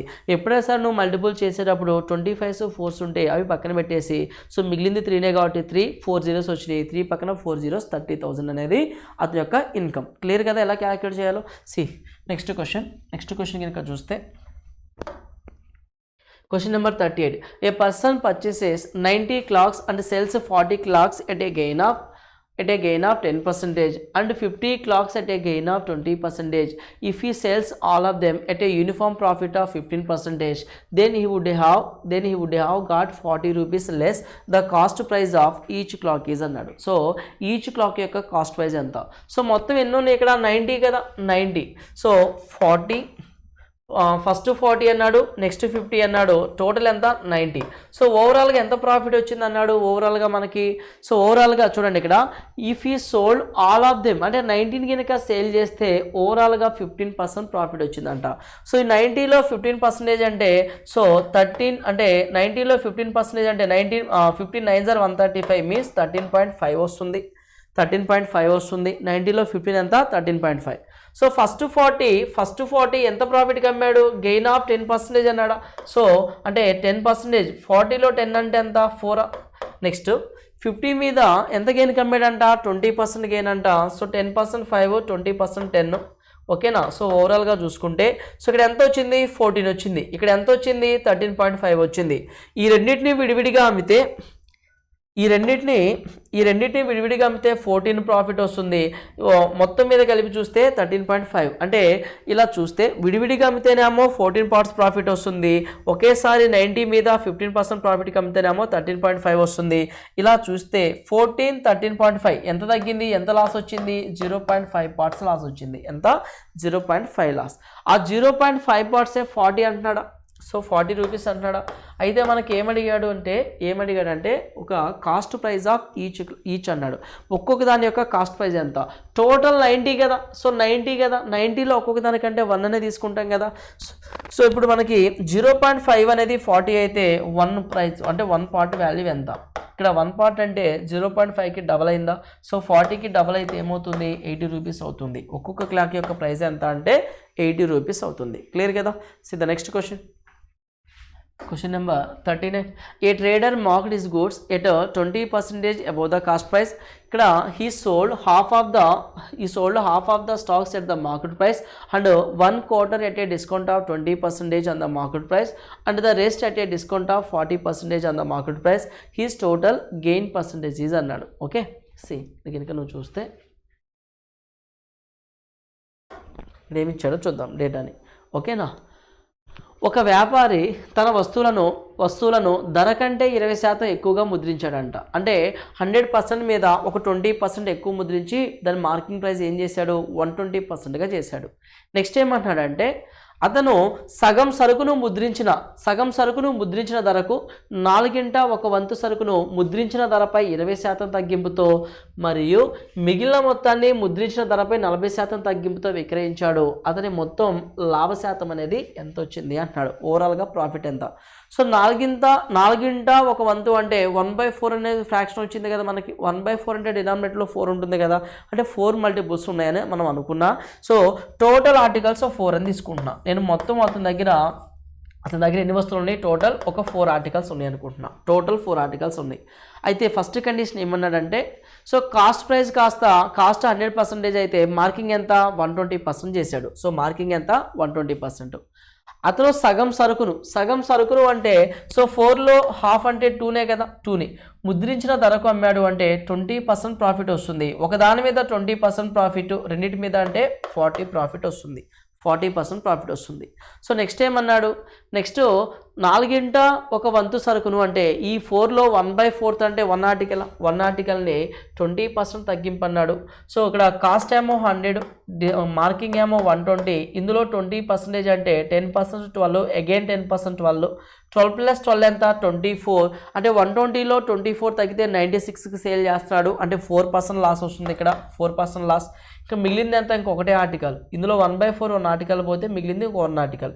ఈ ఆర్టికల్ని 40% తగ్గింపుతో అమ్మాడంట. ఇందులో 10% ఎంత, 12 4s are 48, ఆల్మోస్ట్ 50 తగ్గుతుంది. 120లో 50 పోతే 70, సో అంటే 2 యాడ్ చేయాలి కాబట్టి 72. అంటే 72కి సేల్ చేస్తున్నాడు. 72కి సేల్ చేస్తున్నాడు అంటే ఎంత నష్టపోతున్నాడు, 28% లాస్ అవుతున్నాడు. 28. సో ఇక్కడ -4 -28, సో -32 + 40. ఓవరాల్గా చూస్తే 8% అనేది గెయిన్ వస్తుంది. కాకపోతే ఆ 8% గెయిన్ అనేది ఈ 4 ఆర్టికల్స్ మీద 8% గెయిన్. సో అతని మొత్తం లాభ శాతం ఎంత అంటే మీరు కొంచెం అబ్జర్వ్ చేస్తే ఈ 4 ఆర్టికల్స్ అమ్మిన తర్వాత 8% అని మనకు తెలుస్తుంది. సో ఒక్కో ఆర్టికల్ మీద ఎంత ప్రాఫిట్ వస్తుంది అంటే ఏం చేయాలి, ఈ ప్రాఫిట్ని 4 ఆర్టికల్స్ షేర్ చేసుకుంటే ఒక్కో ఆర్టికల్ మీద 2% ప్రాఫిట్ అనేది వస్తుంది. మనకు అడిగింది ఏంటి, సో ఒక్కో ఆర్టికల్ మీద వచ్చే ప్రాఫిట్ ఎంత అంటే ఆ 8% 4 ఆర్టికల్ షేర్ చేసుకుంటే ఒక్కో ఆర్టికల్ మీద 2% ప్రాఫిట్ అనేది మనకు వస్తుంది. So answer is first option. Clear కదా. సిదా next question 40. So 600 rupees were given to Anil and Vijay at simple interest అన్నాడు. Anil paid the interest at the rate of 5% per annum and Vijay at the rate of 10% per annum. If the total interest after 1 year was 40 rupees, find how much money was given to Anil. అయితే అనిల్కి ఎంత money ఇవ్వడం జరిగింది అంటున్నాడు. So ఇక్కడ 600 rupees అనిల్కి విజయ్కి distribute అయింది. So Anil ఎంత rate of interest pay చేస్తున్నాడు, 5% లెక్కన పే చేస్తున్నాడు.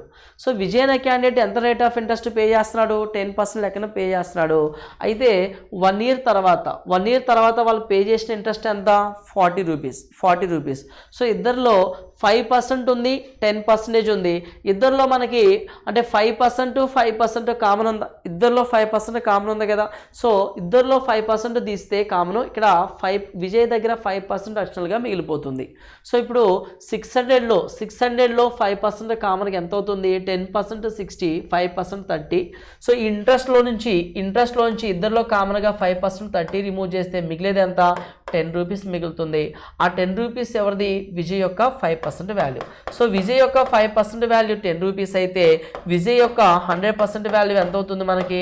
సో 5 అనేది ఎన్ని టైమ్స్ పోతుంది, ఇక్కడ 5 2s are 100, 2s are ఎంత, 200 రూపీస్. అంటే విజయ్ తీసుకుంది ఎంత, 200 రూపీస్. కానీ మనకి అడిగింది ఎవరి గురించి, అనిల్ ఎంత తీసుకున్నాడు అన్నాడు. టోటల్ 600లో విజయ్కి 200 వెళ్ళిందంటే అనిల్కి అప్పుడు ఎంత వెళ్తుంది, 400 రూపీసే కదా. సో అప్పుడు అనిల్ తీసుకున్న అమౌంట్ ఎంత అంటే 400 rupees. Answer is 4th option. ఓకేనా. So 4th option is the correct answer. See the next question number 41. ఇక్కడ Anand takes a loan of 8,000 rupees at 5% yearly simple interest under the condition that he has to pay the interest at the end of the year if he fails to do it. if అంటే అతను pay చేయడంలో కనుక fail కనుక అయితే కట్టలేకపోతే then it is to be added to the principal of that year how much he has to owe at the end of 3 years if he had not paid any interest at the end of the year. ఓకేనా. So ఇక్కడ తెలుగులో చూద్దాం. ఆనంద్ ఏడాది చివరిలో వడ్డీని చెల్లించాలనే షరతులో సంవత్సరానికి 5% చొప్పున సాధారణ వడ్డీకి 8,000 రూపాయలు అప్పుగా తీసుకున్నాడు. అంటే ఆనంద్ 8,000 అప్పు తీసుకున్నాడు. ఎంత రేట్ ఆఫ్ ఇంట్రెస్ట్కి? 5% రేట్ ఆఫ్ ఇంట్రెస్ట్కి. ఎవ్రీ ఇయర్ ఎండింగ్లో ఖచ్చితంగా టైంకి నువ్వు పే చేయాలి. ఒకవేళ నువ్వు పే చేయకపోతే అది ప్రిన్సిపల్కి యాడ్ అవుతుంది. అంటే దాని అర్థం ఏంటంటే వాడు ఇండైరెక్ట్గా ఏం చెప్తున్నాడంటే అంటే ఆ ఇచ్చిన 8,000 అనేది కాంపౌండ్ ఇంట్రెస్ట్కి ఇచ్చేసాడు. అంటే సింపుల్ ఇంట్రెస్ట్ డేటా లాగా చెప్తున్నాడు. సో ఇండైరెక్ట్గా అందులో ఏముంది? కాంపౌండ్ ఇంట్రెస్ట్ ఉంది. అతను కనుక పే చేయలేకపోతే ఆ ఇంట్రెస్ట్ ప్రిన్సిపల్కి యాడ్ అవుతుందంట. సో జనరల్గా ఇంట్రెస్ట్ ప్రిన్సిపల్కి ఎప్పుడు యాడ్ అవుతుంది? కాంపౌండ్ ఇంట్రెస్ట్కి ఇచ్చినప్పుడే కదా. సో అంటే ఇక్కడ కాంపౌండ్ ఇంట్రెస్ట్ వాల్యూనే ఫైండ్ అవుట్ చేయమని చెప్తున్నాడు. ఓకేనా.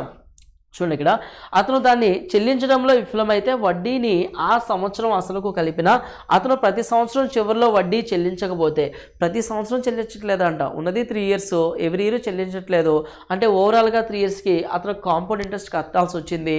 అలా చెల్లిస్తే అతను ఎంత బాకీ చెల్లించాలి అనేది మన ప్రశ్న ఇక్కడ. ఓకేనా. సి క్వశ్చన్ కనుక చూస్తే అంటే కాంపౌండ్ ఇంట్రెస్ట్నే ఫైండ్ అవుట్ చేయమంటున్నాడు. కాంపౌండ్ ఇంట్రెస్ట్ లేకనే అమౌంట్ ఎంత? సో 5% అంటే ఫ్రాక్షన్లో 1/20 అని చెప్పొచ్చు. 3 ఇయర్స్ కాబట్టి ప్రిన్సిపల్ ఏమో 20 క్యూబ్ అవుతుంది. అమౌంట్ ఎంత వస్తుంది? 21 క్యూబ్ అవుతుంది. సో 20 క్యూబ్ అంటే ఎంత? 8,000. 21 క్యూబ్ అంటే ఎంత? 9261 అవుతుంది. ఓకేనా. సో అతను తీసుకుంది 8,000 పార్ట్స్. క్వశ్చన్లో 8,000 పార్ట్స్ 8,000 ఉంది. సో అతను కట్టింది ఎంత అంటే 9261. కాంపౌండ్ ఇంట్రెస్ట్ కాబట్టి నేను పవర్లో తీసుకుంటున్నా. సింపుల్ ఇంట్రెస్ట్ అంటే ఒకే ఇంట్రెస్ట్ని ఫైండ్ అవుట్ చేస్తుండేవాడిని. వాడు కాంపౌండ్ ఇంట్రెస్ట్ని అడిగాడు. ఓకేనా. సో అప్పుడు అతను కట్టింది ఎంత అంటే 9261. ఆన్సర్ ఏంటి? థర్డ్ ఆప్షన్ అనేది మనకి కరెక్ట్ ఆన్సర్ అవుతుంది. ఓకేనా. So the next question. See, question number 42. The produce of a square field when sold at the rate of 1.50 per 100 meter square fetches rupees 1350. What will be the cost of putting a fence all round the field at the rate of 50 paisa per meter అన్నాడు. So ఇక్కడ నీకు ఏం చెప్తున్నాడంటే 100 చదరపు మీటర్లకి అంటే ప్రతి 100 చదరపు మీటర్లకి ప్రతి 100 మీటర్ స్క్వేర్ ఏరియాకి 1.50 రూపీస్ చొప్పున ఖర్చు అవుతుందంట. సో ఓకేనా. చొప్పున విక్రయించినప్పుడు చతురస్రాకార పొలం ధర 1,350 రూపాయలు వస్తుంది. 1,350 రూపాయలు వస్తుంది. మీటర్కు 50 పైసలు చొప్పున పొలం చుట్టూ కంచె వేయడానికి ఎంత ఖర్చు అవుతుంది అంటున్నాడు. ఓకే. సి ఇక్కడ మొత్తం అయిన ఖర్చు ఎంత? 1350 రూపీస్. 1350 రూపీస్. ఇక్కడ పర్ మీటర్ స్క్వేర్ అనలేదండి, 100 మీటర్ స్క్వేర్స్కి 100 మీటర్ స్క్వేర్ ఏరియాకి 100 మీటర్ స్క్వేర్ ఏరియా ఎంత పలుకుతుందంట? 1.50 రూపీస్ పలుకుతుందంట. ప్రతి 100 మీటర్ స్క్వేర్ వాల్యూ 1.50 పలుకుతుంది. అలా టోటల్ ఎంత ప్రైస్ వచ్చింది? పొలం ప్రైజు 1350 అన్నాడు. 1350 by per 100 metre square price ఎంత? 1.50. సో ఇక్కడ 15 కనుక ఉండుంటే 15 9s are 15 19 టైమ్స్ పోయి ఉండేది. 1.5 కాబట్టి 900 టైమ్స్ పోతుంది. 900 టైమ్స్ పోతుంది. సో 900 మీటర్ స్క్వేర్ అని చెప్పకూడదు. దీన్ని 900 × 100 మీటర్ స్క్వేర్ అని చెప్పాలి. ఎందుకని? సో ఇక్కడ ప్రతి 100 మీటర్ స్క్వేర్కి 1.50 రూపీసు. 1350 బై 1.50 తీసుకుంటే నెంబర్ ఆఫ్ 100 మీటర్ స్క్వేర్స్ అనేది వస్తుంది. ఈ 900 అనేవి ఏంటంటే 100 మీటర్ స్క్వేర్స్ అనేవి 900 టైమ్స్ ఉన్నాయని మనకు తెలియజేస్తుంది. సో ఇప్పుడు టోటల్ పొలం యొక్క ఏరియా అంటే 900 × 100గా తీసుకుంటాం. 900 × 100. సో ఈ ఏరియా ఈజ్ ఈక్వల్ టు, ఇది చతురస్రాకారంలో ఉంది కదా, చతురస్రాకారం కాబట్టి అంటే స్క్వేర్ యొక్క ఏరియా ఎంత? ఏ స్క్వేర్ అవుతుంది. A square. So 900 × 100 is equal to a square. దీన్ని ఎలా రాయొచ్చు అంటే, సో ఏ వాల్యూ ఎంత అవుతుందంటే 300 అవుతుంది. ఓకేనా. ఆ పొలం యొక్క సైడ్ భుజం ఎంత అంటే 300 అవుతుంది. సో మనకి చుట్టూ కంచె వేయడానికి ఎంత ఖర్చు అయింది? చుట్టూ కంచె వేయడానికి ప్రతి మీటర్కు 50 పైసలు అయింది అన్నాడు. సో స్క్వేర్ యొక్క చుట్టుకొలత ఏమని తెలుసు మనకి? 4A కదా, 4A. సో 300 × 4. సో పర్ మీటర్కి 50 పైసా అంటే 1/2 రూపీస్ అవుతుంది అన్నాడు. అంటే 1/2 ½ పైసా అవుతుంది. So 2 1s are 2 2s are 3 2s are ఎంత? 600. అంటే మొత్తం ఆ కంచెకి అయ్యే ఖర్చు ఎంత? ఆ చతురస్రాకారంలో ఉన్న పొలానికి కంచె వేయడానికి, చుట్టూ ఫెన్సింగ్ వేయడానికి అయ్యే ఖర్చు ఎంత అయిందంటే 600 రూపీస్ అయింది. ఇది మనకు అడిగాడు. క్లియర్ కదా. So next question. From a solid ring circular cylinder of height 24 centimeters, radius 7 centimeters, a cone of same height and same base is removed. The volume of the remaining solid is అన్నాడు. Remaining solid యొక్క volume ఎంత అంటున్నాడు. So ఇక్కడ ఒక cone అనేది జనరల్గా మనకి ఎలా ఫామ్ అవుతుంది అంటే ఇది ఒక సిలిండర్ అండి, ఓకేనా, ఇది ఒక స్తూపం. ఒక సిలిండర్ నుంచి మనం ఎన్ని కోన్స్ సపరేట్ చేయొచ్చు అంటే ఎగ్జాక్ట్గా 3 ఈక్వల్ కోన్స్ని రిమూవ్ చేయొచ్చు. అంటే ఎవ్రీ సిలిండర్ నుంచి అంటే ప్రతి స్తూపం నుంచి ఖచ్చితంగా సమాన కొలతలతో 3 శంకులను మనం సపరేట్ చేయొచ్చు, తయారు చేయొచ్చు. సో మనకి ఏం చెప్తాడంటే సో సేమ్ అదే బేస్ ఏరియా, అదే రేడియస్, అదే హైట్తో ఒక కోను రిమూవ్ చేయబడిందంట. ఈ కోను రిమూవ్ చేయబడితే సో రిమైనింగ్ సిలిండర్ యొక్క రిమైనింగ్ ఏరియా ఎంత అంటే మిగిలింది ఏంటి మనకి ఇక్కడ 2 కోన్సే కదా మిగిలిపోయింది. 2 కోన్స్ మిగిలిపోయింది. ఆ 2 కోన్స్ యొక్క వాల్యూమ్ని ఫైండ్ అవుట్ చేస్తే సరిపోతుంది. రిమైనింగ్ యొక్క వాల్యూమ్ అడిగాడు. సో ఒక కోన్ వాల్యూమ్ ఎంత జనరల్గా 1/3 πr²h, 1/3 π. రేడియస్ అంటే ఎంత ఇచ్చాడు క్వశ్చన్లో 7 అన్నాడు, 7 × 7 πr². హైట్ ఎంత ఇచ్చాడు 24 ఇచ్చాడు. కాకపోతే నీకు మిగిలింది 2 కాబట్టి 2 × 1/3 πr²h. ఈ వాల్యూని సింప్లిఫై చేస్తే ఏదైతే మనకు వస్తుందో అదే మన వాల్యూమ్, మిగిలిపోయినటువంటి వాల్యూమ్ అవుతుంది. ఓకేనా. సో ఇక్కడ 7 క్యాన్సిల్ చేయొచ్చు, 3 1s 3 8s క్యాన్సిల్ అయిపోతుంది. ఓకే. సో నెక్స్ట్ మిగిలింది ఇదే కదా, 2 2s 4, 4 7s 28, 8 8s 64. So unit digit కనుక చూస్తే 4 వస్తుంది మనకి. యూనిట్ డిజిట్ ఏమొస్తుంది 4 వస్తుంది. ఇచ్చిన ఆప్షన్స్లో యూనిట్ డిజిట్ 4 ఉన్న ఆప్షన్ ఒకటే ఉంది. సో అప్పుడు ఆ ఏరియా ఏమవుతుందంటే 2464 అవుతుంది. ఏరియా ఏంటి 2464. So answer is 4th option. Next question number 44. Out of the following 4 relations, కింది 4 సంబంధాలలో ఏది సరి అయింది అంటే తప్పుగా ఉన్నదాన్ని గుర్తించండి, ఏది రాంగ్ ఉంది అంటున్నాడు. రాంగ్ ఉన్నది కావాలి. సో ఒక్కొక్కటి సింప్లిఫై చేస్తేనే మనం అంటే ఒక్కొక్క ఆప్షన్ని సింప్లిఫై అంటే ఒక్కొక్క కండిషన్ని సింప్లిఫై చేస్తేనే ఇది కరెక్ట్గా ఉంది, ఇది రాంగ్గా ఉంది అనేది మనం చెప్పగలుగుతాం. ఓకేనా. సో ఇక్కడ sin a / 1 + cos a + sin a / 1 - cos a = 2/sin a. So మనం sin a కామన్ ఉంది కాబట్టి ఇక్కడ నేను sin a కామన్ ఇస్తున్నా. sin a కామన్ తీస్తే డినామినేటర్లో 1 + cos a 1 - cos a LCM తీస్తే నీకు ఏమవుతుంది 1 - cos² అవుతుంది. సో ఈ వాల్యూ ఏమి ఇక్కడికి వెళ్తుంది, ఈ వాల్యూ ఏమి ఇక్కడికి వస్తుంది. అప్పుడు 1 - cos a + 1 + cos a 1 + cos a. ఓకేనా. So = 2/sin a. ఓకేనా. So -cos a + cos a cancel అయిపోతుంది. 1 - cos² అంటే ఏమని చెప్పొచ్చు మనం, sin² ఏం చెప్పొచ్చా, స్క్వేర్కి సైన్కి క్యాన్సిల్. సో ఇక్కడ సైన్కి క్యాన్సిల్. 1 + 1 ఎంత, 1 + 1 2, 2 = 2. సో కండిషన్ కరెక్ట్గానే ఉంది. అంటే ఫస్ట్ స్టేట్మెంట్ అనేది మనకి కరెక్ట్గానే ఉంది, రాంగ్ అయితే లేదు. నెక్స్ట్ చూస్తే సెకండ్ స్టేట్మెంట్ కనుక చూస్తే 1 + cos a / sin a (² / 1 + cos a / 1 - cos a). So ఇక్కడ స్క్వేర్ని కనుక చూస్తే ఇక్కడ అప్లై చేస్తే 1 + cos a (² దీని వరకు మాత్రమే స్క్వేర్ చేస్తున్నా. ఈ హోల్ స్క్వేర్ అంటే పైదానికి సపరేట్గా కిందానికి సపరేట్గా స్క్వేర్ చేయొచ్చా. ఈ 2ని sin a (² 1 + cos a (²). So ఇప్పుడు చూడండి ఈ వాల్యూ క్యాన్సిల్ అయిపోతుందా. sin² a 1 - cos a మిగిలింది, 1 - cos a మిగిలింది. ఓకేనా. సో ఇప్పుడు నేను ఏం చేస్తున్నా అంటే ఈ వాల్యూని ఉత్తలు తీసుకెళ్తున్నా. So 1 - cos a = sin² a ని మనం ఏమని రాయొచ్చు జనరల్గా sin² a ని అంటే మనకి మిగిలింది ఏంటి sin² a మిగిలింది 1 + cos a / 1 + cos a (²). ఈ వాల్యూ క్యాన్సిల్ అయిపోతుంది. ఓకే అంటే సారీ అండి, మనకి ఇక్కడ స్క్వేర్ కదా ఉంది, ఇక్కడ 1 + cos a (² స్క్వేర్కి దీనికే క్యాన్సిల్ అవుతుంది. 1 + cos a మిగులుతుంది. ఈ వాల్యూ కనుక యువతలకు వస్తే 1 + a + b a - b 1 - cos² a అవుతుంది. 1 - cos² a = సో ఇక్కడ sin² a అవతలకి వెళ్తుందా, sin² a అవుతుంది. సో 1 - cos² అంటే sin² అవుతుంది. sin² a = ఇది వాల్యూ ఏమవుతుంది మనకి sin² a = sin² a. So second statement కూడా కరెక్ట్గానే ఉంది, రాంగ్ అయితే లేదు. క్లియర్ కదా. నెక్స్ట్ స్టేట్మెంట్ కనుక చూస్తే sin 10° / cos 80° = 1 అన్నాడు. సో ఇప్పుడు మనకి ఇది ఏ కాంబినేషన్లో ఉంది, sin 10 = cos 80 అని చెప్పొచ్చా, cos 80. sin a = cos b అన్నాడు. అప్పుడు a + b ఖచ్చితంగా ఎంత ఉండాలి 90 ఉండాలి. సో a + b కండిషన్ 90 సరిపోయిందా అంటే థర్డ్ స్టేట్మెంట్ కూడా కరెక్ట్గా ఉంది. ఆప్షన్స్ కనుక చూస్తే ఫస్ట్ కరెక్టే, సెకండ్ కరెక్టే, థర్డ్ కరెక్టే. రాంగ్ ఉన్న స్టేట్మెంటే కదా మనకు ఆప్షన్స్లో ఉంది. సో ఫస్ట్ కరెక్టే, థర్డ్ కరెక్టే ఉంది, సెకండ్ కరెక్టే ఉంది, ఫస్ట్ కరెక్టే ఉంది. అంటే ఖచ్చితంగా మన ఆన్సర్ ఏమై ఉండాలి 2నే అయి ఉండాలి. 4th అనేది మనం చెక్ చేయకుండా ఫోర్త్ మాత్రం ఖచ్చితంగా రాంగ్ అని చెప్పగలుగుతాం. ఎందుకని ఆ 3 స్టేట్మెంట్స్ కరెక్ట్ ప్రాపర్టీస్ కలిగి ఉన్నాయి. సో థర్డ్ స్టేట్మెంట్ రాంగ్ అని తెలిసిపోతుంది. సో ఆ థర్డ్ స్టేట్మెంట్ కూడా మనం ప్రూవ్ కనుక చేస్తే ఎలా ఏమొస్తుందో చూద్దాం. సో సారీ, ఈ ఫోర్త్ స్టేట్మెంట్ కనుక చూస్తే సో అంటే మన ఆన్సర్ ఫోర్త్ స్టేట్మెంట్ అనేది ఫిక్స్ అయిపోయింది, ఫోర్త్ అనేది ఫిక్స్ అయిపోయింది, కానీ అది కూడా కొంచెం సింప్లిఫై చేస్తే చూద్దాం. సింప్లిఫై చేసి ఫైనల్ చేస్తుందాన్ని. ఇక్కడ a square minus b square ఫార్మేషన్లో ఉందా, దీన్ని ఎలా రాయొచ్చు? A square minus b square అంటే a plus b into a minus b, ఓకేనా? A plus b into a minus b is equal to 1 plus sine square a, 1 plus sine square a. ఈ value ఏమవుతుంది? Sine square theta plus cos square theta 1 అయిపోతుందా? 1 అయిపోతుంది. So ఇదంతా 1, దీన్ని పట్టించుకోవద్దండి. Sine square ఏ minus cos square ఏ, so sign square ఏ cancel అయిపోతుందా? So మిగిలింది అంటే ఇక్కడ cos square A is equal to minus అవతల తీసుకెళ్తే -1 అవుతుంది. Cos square A is equal to -1. జనరల్గా కాస్ 0 అంటే 1, సో కాస్లో ఎప్పుడు కూడా మైనస్ ఉండదు. సో కాస్ స్క్వేర్ ఏ -1 అనేది పాసిబుల్ కాదు కాబట్టి ఇది రాంగ్ కాంబినేషన్. సో మన ఆన్సర్ ఏంటి? ఫోర్త్ ఆప్షన్ అనేది మనం కరెక్ట్ ఆన్సర్గా చెప్తాం. సో అంటే ఒక ఫోర్త్ ఆప్షన్ మాత్రమే రాంగ్ ఉంది, అన్ని స్టేట్మెంట్స్ కరెక్ట్ ఉన్నాయి.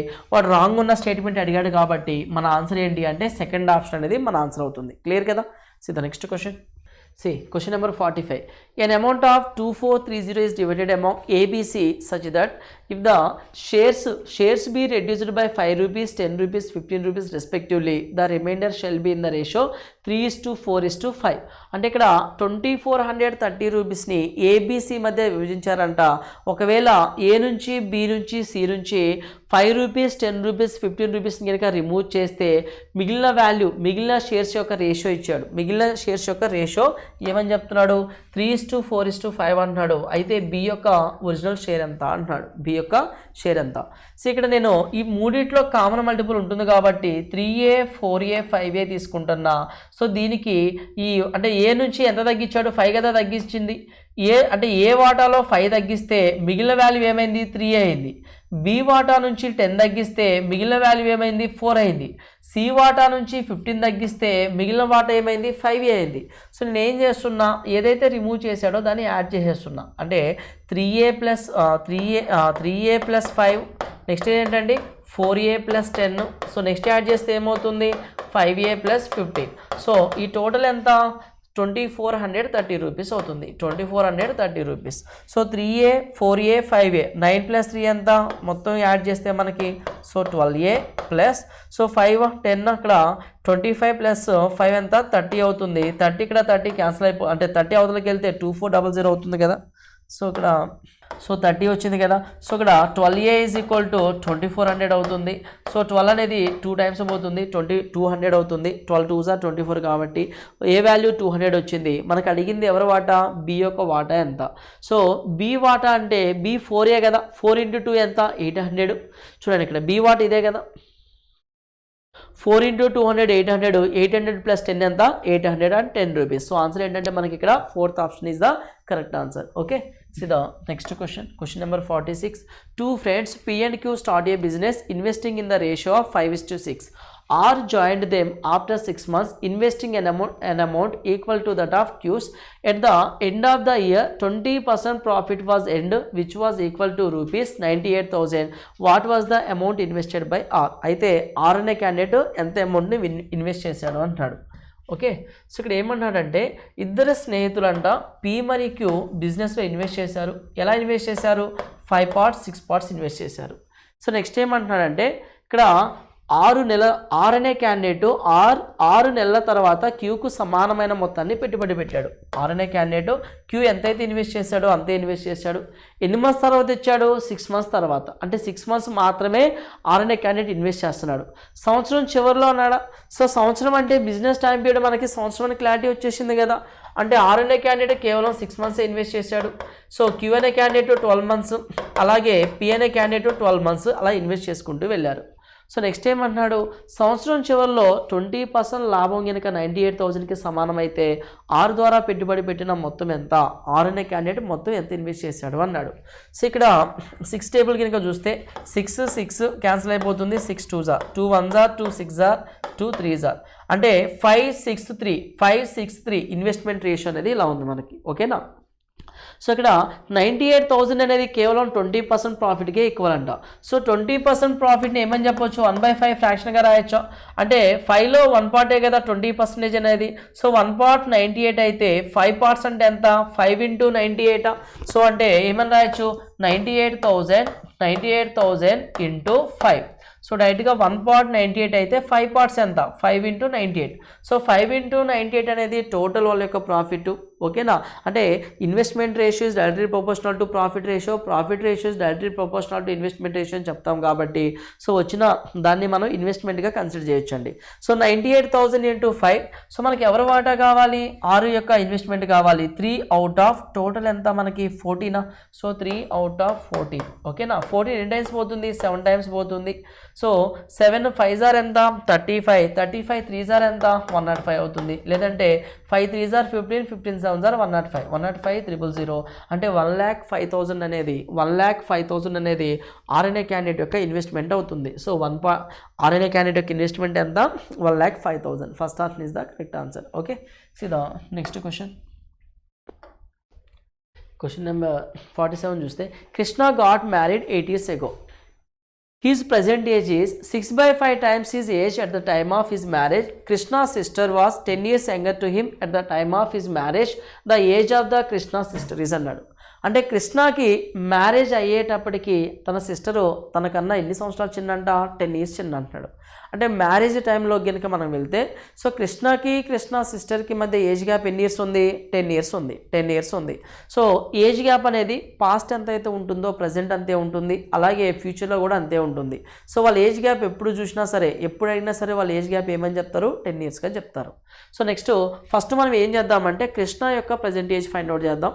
కృష్ణ యొక్క ప్రజెంట్ ఏజ్ ఫైండ్ అవుట్ చేసి అందులోంచి 10 years రిమూవ్ చేస్తే మనకి తన సిస్టర్ యొక్క ఎగ్జాక్ట్ ప్రజెంట్ ఏజ్ అనేది వస్తుంది. క్లియర్ కదా. సో ఇప్పుడు మనకి డేటా ఏంటంటే కృష్ణకు 8 years ago మ్యారేజ్ అయిందంట. అతని ప్రస్తుత వయసు, అతని వివాహ వయసు సమయానికి 6/5 times అన్నాడు. సో ప్రజెంట్ వయసు ఎప్పుడైనా సరే ఎక్కువ ఉంటుంది. అంటే మ్యారేజ్ టైంలో అతని ఏజ్ 5 parts ఉంటే ప్రజెంట్ ఏజ్ అతని ఏజ్ ఎంత ఉంది, 6 parts ఉంది. ఓకేనా. సో ప్రజెంట్ ఏజ్ అనేది మ్యారేజ్ టైంకి 6/5 times అంటే దాని అర్థం ఏంటి, సో 5 అనేది మ్యారేజ్ టైం ఏజ్, 6 అనేది ప్రజెంట్ ఏజ్. ఎన్ని పార్ట్స్ పెరిగింది, 1 part. సో 1 part ఇంక్రీజ్ అయ్యడానికి ఎన్ని ఏళ్ళు పట్టిందండి, 8 years పట్టిందా. సో 1 part 8 years అయితే ప్రజెంట్ 6 parts కదా, 6 8s ఎంత, 48. ప్రజెంట్ కృష్ణ యొక్క ఏజ్ 48. సో అందులోంచి వాళ్ళ సిస్టర్ ఏజ్ 10 years, అంటే సిస్టర్ అతనికన్నా 10 years చిన్న కాబట్టి 10 రిమూవ్ చేస్తే ఎగ్జాక్ట్ నీకు సిస్టర్ ఏజ్ వస్తుంది. ఎంత అంటే సిస్టర్ ఏజ్ 38 years.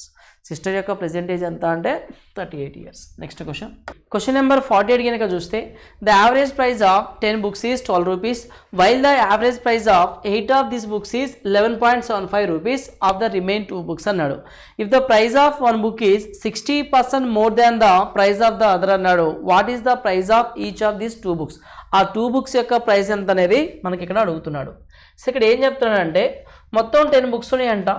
10 books యొక్క యావరేజ్ ప్రైస్ ఎంత అన్నాడు, 12 rupees. సో అలాగా లాస్ట్ 2 books కూడా కలిపితే 12 rupees ఇలా ఉన్నాయి. 12 rupees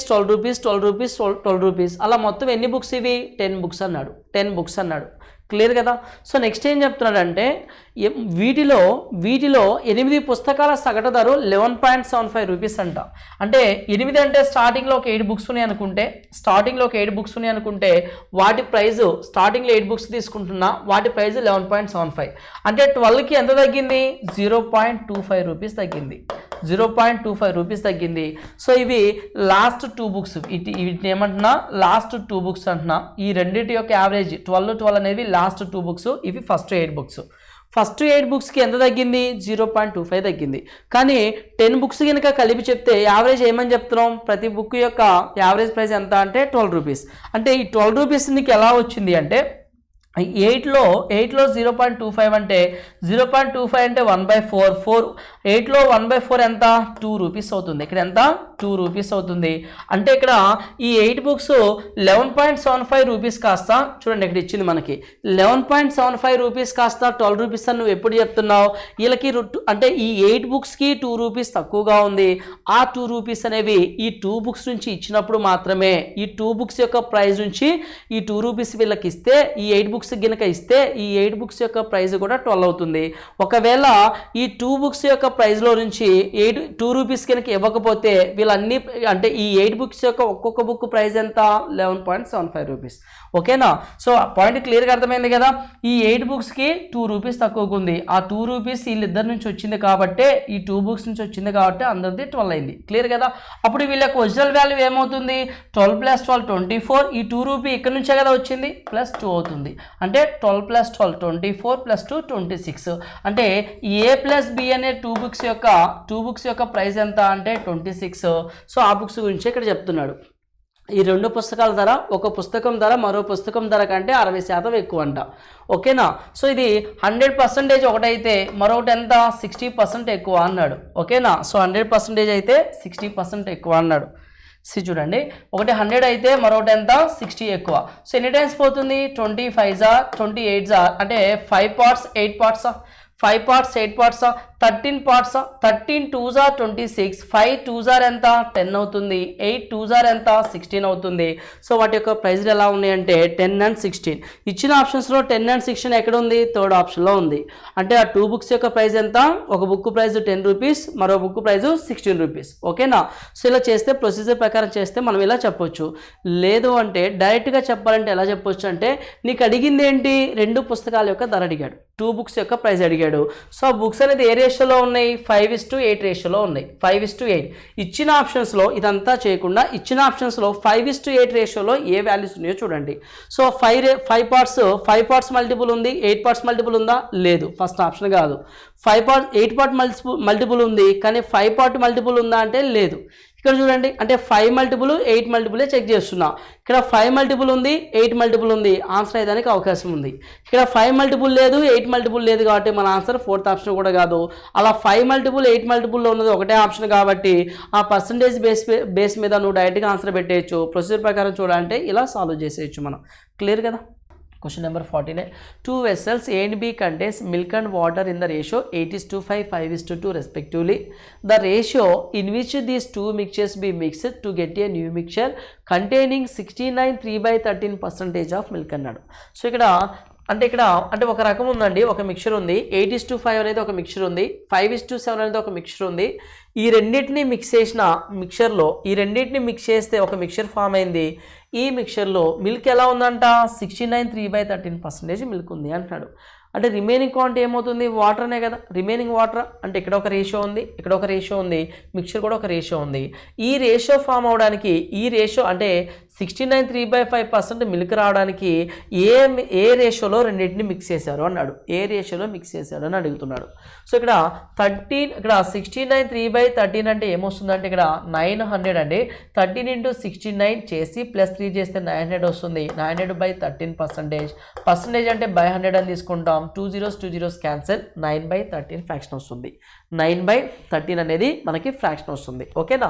సో అప్పుడు టోటల్ 13లో మనకి 9 అనేది మిల్క్ అయితే సో రిమైనింగ్ 4 అనేది ఏమవుతుంది మనకి? రిమైనింగ్ 4 అనేది వాటర్ అవుతుంది. సో ఇక్కడ ఇది మిల్క్ అండ్ వాటర్, ఇది మిల్క్ అండ్ వాటర్. ఓకేనా? సో ఈ మిక్చర్లో ఇది మిల్క్ అండ్ వాటర్ ఏ రేషియోలో మిక్స్ చేస్తే ఈ రేషియో ఫామ్ అయింది అంటున్నాడు. క్లియర్ కదా.